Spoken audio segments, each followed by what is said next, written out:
El COVID-19 llegó sin que nadie lo invitara y donde pocos lo esperaban.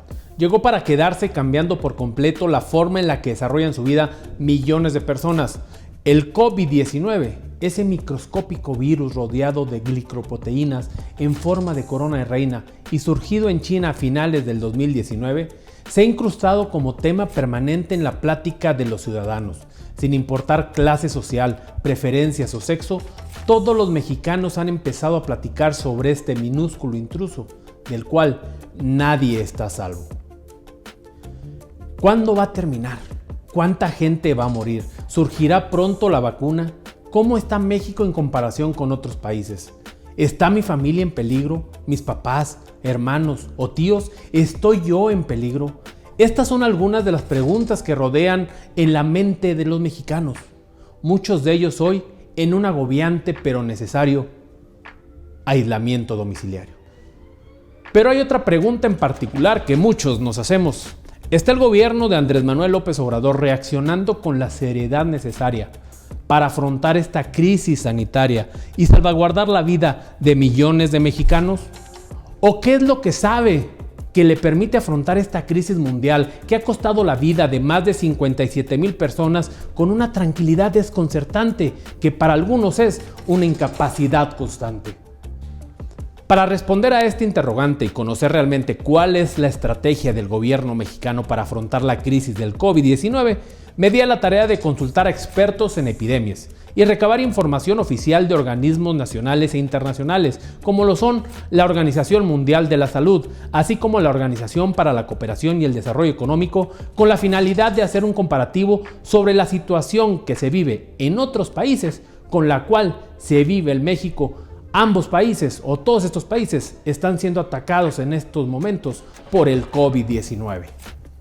La Organización Mundial de la Salud, en conjunto con especialistas de 8 países, dieron a conocer en su informe sobre COVID-19 de mediados de febrero de este año que esta enfermedad presenta un mayor riesgo de muerte en personas mayores a los 60 años, mientras que en personas menores a los 50 años la posibilidad del desarrollo de una situación crítica es de apenas el 0.2%. La tasa de mortalidad en personas mayores a los 80 años es del 21.9% según la OMS. En España, la tasa de mortalidad en personas menores a los 60 años ha sido del 1%, según la Coordinación de Alertas y Emergencias Sanitarias del Ministerio de Sanidad del Gobierno español. El mismo organismo confirmó que el 95% de las muertes en España corresponden a personas mayores a los 60 años. En México, el 88.76% de la población tiene menos de los 60 años, es decir, casi 9 de cada 10 ciudadanos en el país se encuentran en el parámetro de bajo riesgo por su edad, de acuerdo con la Organización Mundial de la Salud. Se pudiera considerar que esta variable provocaría una tendencia a disminuir la tasa de mortalidad del virus en México. En nuestro país, solo el 4% de la población es mayor de los 80 años, edad marcada como altamente crítica según el Ministerio de Salud en España y la OMS sobre pacientes con COVID-19. México tiene el menor porcentaje de la población en edad de riesgo al contraer COVID-19 de los 7 países que analizamos en este estudio. Pero si convertimos los porcentajes a números reales, es decir, a personas, observamos que México tiene más de 14 millones de ciudadanos mayores de los 60 años, que superan la cantidad que tiene España. Lo anterior es importante por 2 factores. ¿Se encuentra listo el sistema de salud mexicano para dar atención a miles de casos críticos de COVID-19? Y recordar que la tasa de mortalidad del COVID-19 en personas mayores de 60 años es cercana al 20%. Al consultar lo anterior con el Dr. Carlos Castilla Chávez, especialista en epidemiología de la Universidad de Arizona en Estados Unidos, comenta: lo que se sabe es que la tasa de hospitalización es como 40% más para los menores de 55 años, variando dependiendo de la edad. La de los niños es casi cero. La estructura de edades de la población en México implica que podría haber un déficit de camas muy grande por la hospitalización de jóvenes. En México se convive mucho con la gente de la tercera edad.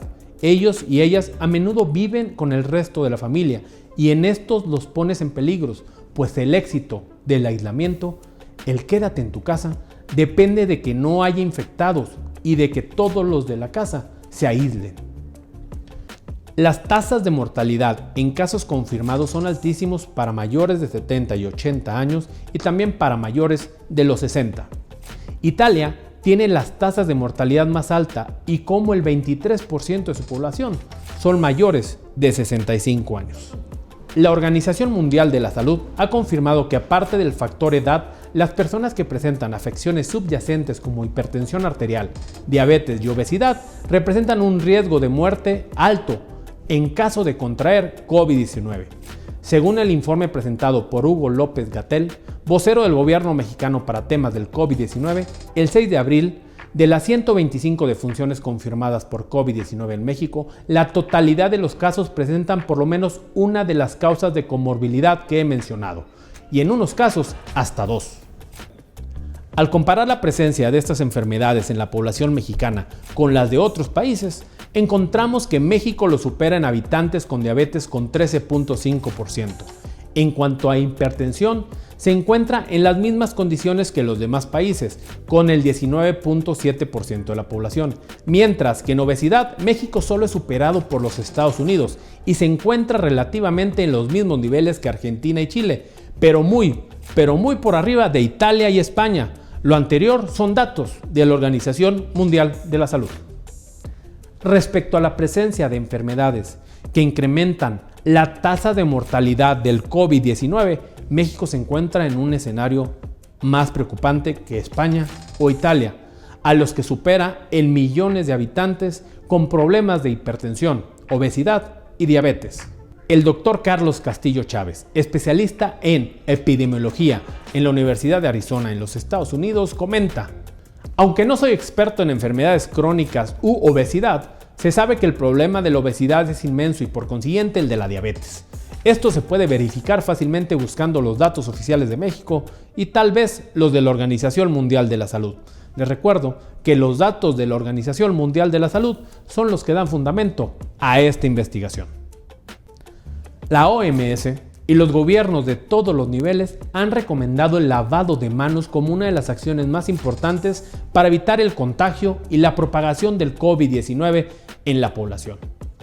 La importancia de lavarse las manos es que esta acción permite eliminar de las manos cualquier rastro de virus SARS-CoV-2, causante de la enfermedad COVID-19, y que las manos lleven el virus a los ojos, boca o nariz. La interrogante es: ¿cuál es la facilidad que tiene la gente en México de contar con agua en sus hogares de forma continua para una acción tan sencilla como lavarse las manos?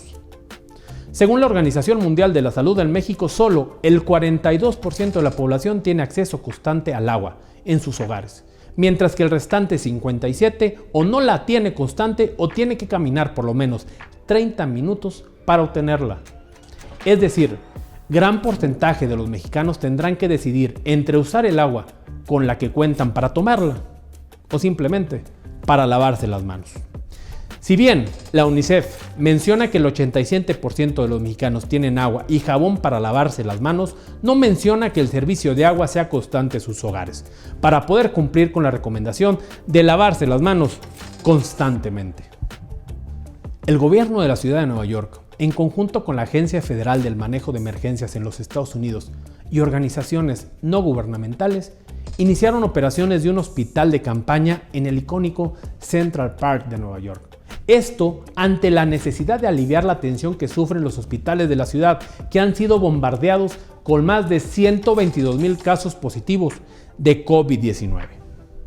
El COVID-19 pondrá a prueba el sistema de salud mexicano. Será vital que los hospitales y el personal de salud estén listos y capacitados para atender a los miles de casos que están por llegar en un par de semanas a las diferentes salas de urgencias de las clínicas de todo el país. Pablo Linde, periodista del periódico El País de España y que ha dado cobertura permanente a la crisis mundial del COVID-19, menciona: no sé cómo estarán las unidades de cuidados intensivos en los diversos países, pero son la clave absoluta de esto. Al final es donde se está librando la batalla y realmente todo esto que se ha montado, esta parálisis del mundo, en cierta forma es por la unidad de cuidados intensivos. en esta famosa gráfica de aplanar la curva, que se refiere a bajar los casos positivos para que estén dentro de la capacidad de acción del sistema de salud de los diferentes países. Primero te voy a mostrar cómo crecen las infecciones normalmente con el tiempo, pero debes considerar que los hospitales no tienen una capacidad ilimitada, por lo que esta línea punteada indica la capacidad máxima de todos los hospitales. Imagina como si fueran las habitaciones de un hotel. Cuando comienza la epidemia, comienza a crecer el número de casos exponencialmente y llega un momento en que se sobrepasa la capacidad de los hospitales, y aquí es donde colapsa el sistema de salud, porque entonces muchos enfermos se quedan en su casa. Al comparar la situación del sistema de salud en México respecto a otras naciones que han sido afectadas por la epidemia del COVID-19, se observa que el país se encuentra por debajo en el número de camas hospitalarias, así como en el número de enfermeras o enfermeros, mientras en doctores pudiera considerarse que se encuentra en la media de los países comparados. Al revisar el número de hospitales por cada millón de habitantes, vemos que México cuenta con 11.26 hospitales por cada millón, 5 hospitales por millón de habitantes menos que con los que cuenta España, el país más afectado hasta ahora por el virus del COVID-19 de toda Europa. Como lo menciona Pablo Linde, la primera batalla contra el COVID-19 será lograr que se presenten los menos casos posibles para evitar la saturación del sistema de salud en México. Posteriormente, el escenario de esta guerra pasará a las salas de urgencias de los hospitales, donde todo el personal de salud será la primera línea de defensa de los mexicanos. El gobierno federal, en conjunto con el estatal y los municipales, deberán de incrementar la capacidad de atención a los enfermos mediante la instalación de hospitales provisionales que cuenten con el personal y el equipamiento necesario.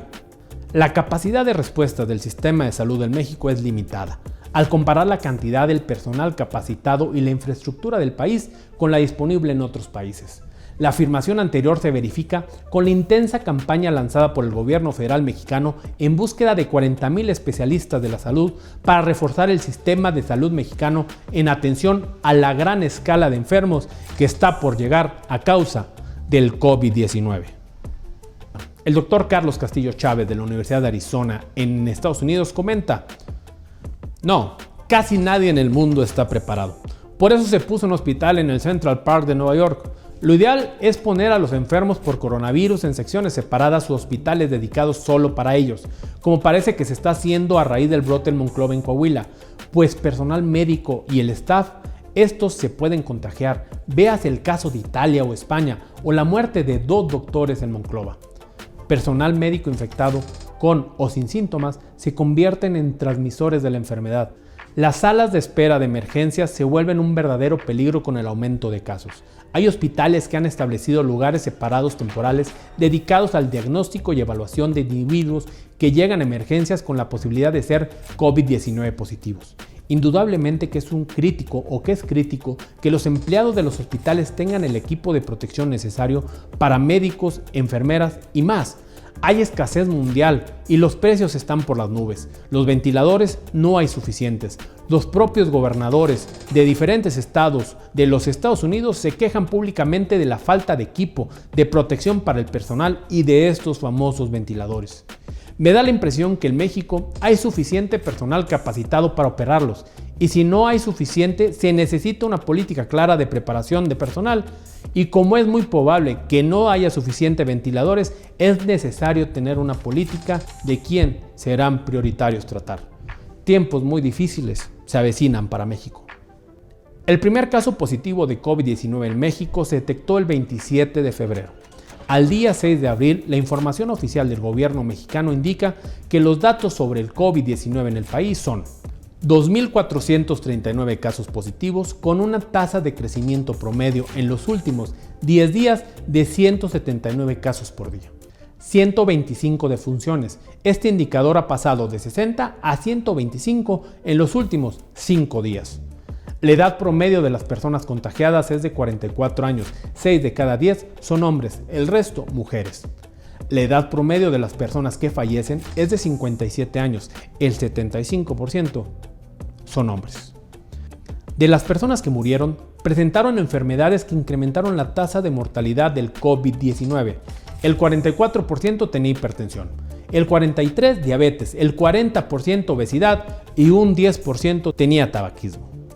Si comparamos los casos positivos de México con los que se presentan en algunos países, los casos en México son significativamente menos. Pero cabe destacar que en México el primer caso positivo se presentó casi 30 días después que en España o en Italia y cerca de 40 días posteriores a Estados Unidos. Pero si comparamos cuál ha sido el comportamiento de la epidemia del COVID-19 en México a partir de que se detectó el primer caso y durante los primeros 33 días en comparación con otros países, encontramos que el crecimiento de casos positivos en el país está por encima de los que se presentaron en países como España o Alemania, bajo los mismos parámetros. Por otra parte, si analizamos el comportamiento de muertes provocadas por el COVID-19 a partir de que se presenta la primera muerte en cada país y durante los primeros 18 días, vemos que, a diferencia de los casos positivos, México se encuentra por debajo de España, Italia y Alemania. Lo anterior se puede deber a dos factores. Primero, dado que la edad promedio de los casos positivos en México es de 44 años y la tasa de mortalidad en dichos casos es muy baja, se puede considerar que si bien existen muchos casos positivos, los mismos no están muriendo. Es importante destacar que según la Secretaría de Salud del Gobierno Federal, 8 de cada 10 casos positivos se atienden en los domicilios de los mismos enfermos. La otra razón pudiera ser que existiera negligencia a la hora de estipular la causa de la muerte de los pacientes, algo común en México, y que muertes a causa del COVID-19 se determinaran, por ejemplo, como en una neumonía atípica. Si bien se puede considerar que México tiene una fortaleza dado que el 89% de su población es menor de los 60 años, también es preocupante que en México ese 11% de la población restante, esos mayores de edad, representan más de 14 millones de ciudadanos que superan a los 12 millones en edad de riesgo que había o que hay en España. Por lo anterior, es de vital importancia para mantener la tasa de mortalidad baja del COVID-19 que los ciudadanos se mantengan en aislamiento voluntario en sus casas, en especial los mayores a los 60 años. Igualmente importante que esos millones de mexicanos menores a esa edad se mantengan aislados para no saturar el sistema de salud por infectarse del SARS-CoV-2 y para no contagiar a los adultos mayores. Por otra parte, al comparar la presencia de enfermedades como hipertensión, diabetes y obesidad, a la par del acceso continuo a las fuentes de agua, así como a la capacidad hospitalaria del sistema de salud mexicano, con países como Italia, España, Chile, Alemania y Estados Unidos, podemos encontrar que si los ciudadanos no cumplen con el aislamiento voluntario, los casos de COVID-19 se multiplicarán por miles en México. Y dadas las características tanto de la presencia de las enfermedades antes mencionadas como de la poca capacidad de las salas de urgencias del sistema de salud del país, se presentarán sin lugar a dudas un número de muertes por COVID-19 superior al de España o al de Italia. Es importante recalcar que la afirmación anterior se basa en la gran cantidad de población mayor de 60 años y la cual es la que mayor tasa de mortalidad presenta ante la presencia del COVID-19. La gran cantidad de población con problemas de hipertensión, diabetes y obesidad. En las tres enfermedades, México se encuentra en niveles superiores a los de Italia y España. El lavado de manos es una de las medidas preventivas más importantes para evitar la propagación del virus causante del COVID-19, pero en México solamente el 42% de los ciudadanos tiene agua corriente continuamente en sus hogares, muy por debajo de Italia, España o Alemania. La infraestructura del sistema de salud en México es inferior en número de hospitales, camas de terapia intensiva, doctores y enfermeros a los que cuentan Italia, Alemania, España, Chile y Argentina. La última estrategia del gobierno federal, el reclutamiento masivo de doctores, enfermeros y demás especialistas en salud y el claro mensaje del gobierno de que la situación empeorará, hacen que se confirme la hipótesis de que el gobierno federal ya está esperando afrontar la batalla en los hospitales y salas de urgencias de los mismos, esperando que la estrategia preventiva del quédate en tu casa haya funcionado para que la demanda de pacientes infectados por COVID-19 no supere la capacidad del sistema de salud mexicano. Por todo lo anterior, es de vital importancia que los ciudadanos cumplan con estricto apego el aislamiento y que los gobiernos federales, estatales y municipales se preparen, implementen estrategias urgentes para incrementar la capacidad de atención de enfermos por COVID-19. Si no se logra lo anterior, sin lugar a dudas México se pudiera convertir en el España del continente americano.